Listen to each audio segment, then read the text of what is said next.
ರಾಜಕೀಯ ವಿಚಾರಕ್ಕೆ ಬರೋಣ. ಅದು ಬೈ ಎಲೆಕ್ಷನ್ನ ಸಮರ. 2 ಕ್ಷೇತ್ರಗಳಲ್ಲಿ ಈಗ ಉಪಚುನಾವಣೆ ನಡೀಬೇಕಾಗಿದೆ. ಅದರದ್ದೇ ಆದಂಥ ಲೆಕ್ಕಾಚಾರಗಳಿದೆ. ಆದರೆ ಅದಕ್ಕೆ ಅಭ್ಯರ್ಥಿಗಳು ಯಾರು ಅನ್ನುವಂಥದ್ದು ಒಂದು ರೀತಿಯಾಗಿ ಈಗ ಚರ್ಚೆಗೆ ಎಡೆ ಮಾಡಿ ಕೊಡ್ತಾ ಇದೆ. ಅದೇ ಕುಟುಂಬದವರೇ ನಿಲ್ಬೇಕಾ ಅಥವಾ ಬೇಡವಾ ಅನ್ನುವಂಥ ಚರ್ಚೆ. ಸೊ ಈಗ ಬಿಜೆಪಿ ಹಾಗೂ ಕಾಂಗ್ರೆಸ್ ಎರಡೂ ರಾಷ್ಟ್ರೀಯ ಪಕ್ಷಗಳಲ್ಲಿ ಅಭ್ಯರ್ಥಿಗಳ ಆಯ್ಕೆ ಒಂದು ರೀತಿಯಾಗಿ ಕಬ್ಬಿಣದ ಕಡಲೆ ಆಗಿದೆ. ದಾವಣಗೆರೆ ದಕ್ಷಿಣ ಕ್ಷೇತ್ರದಲ್ಲಿ ಅಲ್ಪಸಂಖ್ಯಾತರೇ ನಿರ್ಣಾಯಕ ಆಗಿದ್ದಾರೆ. ಈ ಬಾರಿ ಅಲ್ಪಸಂಖ್ಯಾತರಿಗೆ ಟಿಕೆಟ್ ಕೊಡಬೇಕು ಅಂತ ಒತ್ತಾಯ. ಮುಸ್ಲಿಂ ಸಮುದಾಯದಿಂದ ಎಂಎಲ್ಸಿ ಅಬ್ದುಲ್ ಜಬ್ಬಾರ್, ಸೈಯದ್ ಖಾಲಿದ್ ಸೇರಿದಂತೆ ಹಲವು ನಾಯಕರೆಲ್ಲ ಈಗ ಒತ್ತಾಯ ಮಾಡ್ತಾ ಇದ್ದಾರೆ. ಇತ್ತ ಶಾಮನೂರು ಶಿವಶಂಕರಪ್ಪನವರ ಮೊಮ್ಮಗ ಹಾಗೂ ಸಚಿವ ಎಸ್ ಮಲ್ಲಿಕಾರ್ಜುನ್ ಅವರ ಪುತ್ರ ಸಮರ್ಥ ಶಾಮನೂರ್ಗೆ ಟಿಕೆಟ್ ಕೊಡಬೇಕು ಅಂತ ಕಾಂಗ್ರೆಸ್ ಕಾರ್ಯಕರ್ತರೇ ಸಿಎಂ ಹಾಗೂ ಡಿಸಿಎಂ ಮನವಿ ಮಾಡಿಕೊಂಡಿದ್ದಾರೆ. ದಾವಣಗೆರೆ ಕಾಂಗ್ರೆಸ್ ಕಚೇರಿ ಮುಂಭಾಗ ಟಿಕೆಟ್ಗಾಗಿ ಮುಸ್ಲಿಂ ಸಮುದಾಯ ಭಾರಿ ಹೈಡ್ರಾಮಾ ಎಲ್ಲ ಮಾಡ್ತು. ಈ ಬಾರಿ ಕಾಂಗ್ರೆಸ್ ಟಿಕೆಟ್ ಮುಸ್ಲಿಂ ಸಮುದಾಯಕ್ಕೇ ಕೊಡಬೇಕು ಅಂತ ಒತ್ತಾಯ ಮಾಡಿದ್ದಾರೆ. ಸಮರ್ಥ ಮತ್ತು ಅಬ್ದುಲ್ ಜಬ್ಬಾರ್ ಬೆಂಬಲಿಗರಿಂದ ಘೋಷಣೆ ಕೂಗಲಾಯಿತು. ಸಭೆ ನಡೆಸದೆ ಮಾಜಿ ಸಚಿವ ಎಚ್ ಎಂ ರೇವಣ್ಣ ಮತ್ತು ಎಂಎಲ್ಸಿ ಮಂಜುನಾಥ್ ಭಂಡಾರಿ ಹೊರಗೆ ಹೋಗ್ಬಿಟ್ರು. ಇನ್ನು ಮಾಜಿ ಸಚಿವ ರೇಣುಕಾಚಾರ್ಯ ನೇತೃತ್ವದ ತಂಡ ದೆಹಲಿಯಲ್ಲಿ ಅಜಯ್ ಕುಮಾರ್ ಪರ ಲಾಬಿ ನಡೆಸಿದ್ದಾರೆ. ಬಿಜೆಪಿ ಕಡೆಯಿಂದ ದೆಹಲಿಯಲ್ಲಿ ರಾಜ್ಯ ಬಿಜೆಪಿ ಉಸ್ತುವಾರಿ ರಾಧಾಮೋಹನ್ ದಾಸ್ ಅಗರ್ವಾಲ್ ಅವರನ್ನ ಭೇಟಿಯಾಗಿ ಮಾತುಕತೆಯನ್ನ ಮಾಡಿದ್ದಾರೆ. ಇದು ದಾವಣಗೆರೆಯ ಉಪಚುನಾವಣೆಯ ಸ್ಟೋರಿ.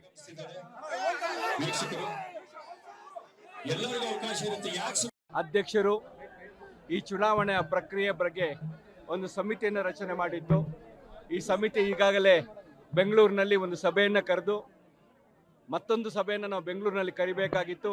ಆದರೆ ಚುನಾವಣೆ ಘೋಷಣೆ ಆದ ಕಾರಣ ಕೂಡಲೇ ನಾನು ಮತ್ತು ನಮ್ಮ ಹಿರಿಯ ಪಕ್ಷದ ನಾಯಕರಾದ ರೇವಣ್ಣನವರು ಮತ್ತು ಆಂಜನೇಯರವರು ಇವತ್ತು ದಾವಣಗೆರೆಗೆ ಬಂದು ನಮ್ಮ ಕಾರ್ಯಕರ್ತರನ್ನ ಮತ್ತು ಪಕ್ಷದ ನಾಯಕರುಗಳನ್ನು ಭೇಟಿ ಮಾಡಿ ಅವರ ಸಂಪೂರ್ಣದ ಅಹವಾಲುಗಳನ್ನು ಕೊಟ್ಟಿದ್ದಾರೆ. ನಮಗೆ ಇವತ್ತು ಕಾಂಗ್ರೆಸ್ ಪಕ್ಷದ ಅಭ್ಯರ್ಥಿ ನಾನು ಆಕ್ರೋಶಗೊಂಡ ಉದ್ದೇಶ ರೂಮಲ್ಲಿಗೆ ಬಂದು ಒಬ್ಬೊಬ್ಬರೇ ಹೇಳ್ರಪ್ಪ ಅಂತ ಕೇಳಿಕೊಂಡ್ವಿ. ಬಟ್ ಅದು ಸಕ್ಸಸ್ ಆಗಲಿ. ನಾನು ಸ್ವಲ್ಪ ನೀತಿಗೆ ಒದ್ದಾಡ್ತಕ್ಕಂಥ ಶಿಸ್ತಿಗೆ ಬದ್ಧರಾಗಿರ್ತಕ್ಕಂಥದ್ದು. ಸ್ವಲ್ಪ ಶಿಸ್ತಿಲ್ದೇ ವೈಯಕ್ತಿಕವಾಗಿ ಅವರವ್ರ ಪರವಾಗಿ ಕೂಗಾಡಿದ್ರು. ಅದು ಸಹಿತಲೇ ಹಿರಿಯರಾಗಿ ಕೂಗಾಡಬೇಡಪ್ಪ ಅಂತ ಅವ್ರಿಗೆ ಬುದ್ಧಿ ಹೇಳಿದ್ದೀನಿ.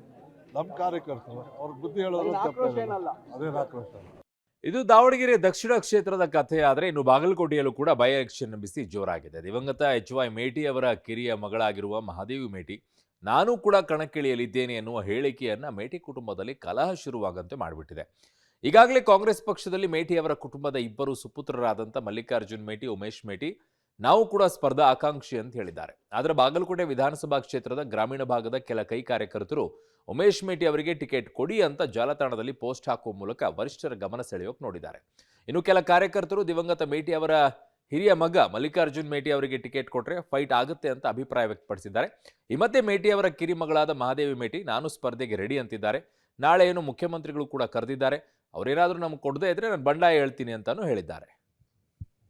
ಭರವಸೆ ಇಲ್ರಿ. ಈಗ ನಾನು ಕೊಟ್ಟಿದ್ದ ಉದ್ದೇಶ ಅಂದ್ರೆ ಅಷ್ಟರೊಳಗೆ ಟಿಕೆಟ್ ಅನೌನ್ಸ್ ಆಗುತ್ತೆ. 2 ದಿವಸದಾಗ ಫೈನಲ್ ಮಾಡ್ತೀವಿ ಅಂತ ಹೇಳ್ಯಾರ. ನಮ್ಮ ತಂದೆಯವರ ಕ್ಷೇತ್ರಕ್ಕೆ ಎಲ್ಲ ದುಡಿದಾರ ಇಷ್ಟು ದಿವಸ. ಅವರು ಇಷ್ಟು ದಿವಸ ದುಡ್ದಿದ್ದಕ್ಕೆ ಅವ್ರ ಜನರಿಗೆ ಅನ್ಯಾಯ ಆಗಬಾರ್ದು. ಇಷ್ಟು ದಿವಸ ಅನ್ಯಾಯ ಆಗೈತೆ 2 ವರ್ಷ ಅವರು ಹುಷಾರಿಲ್ಲಾರ್ದಾಗ. ಅದ್ರ ಸಂಬಂಧ ನಾನು ನಿಲ್ಲಬೇಕು, ನಾನು ಆಕಾಂಕ್ಷಿ ಅಂತ ಅಂದ್ಕೊಂಡು ನಾನು ಇಲೆಕ್ಷನ್ ನಿಲ್ಲಬೇಕು, ನನಗೂ ಟಿಕೆಟ್ ಕೊಡ್ರಿ ಅಂತಂದು ನಾನು ಮನವಿ ಮಾಡ್ಕೊತೀನಿ.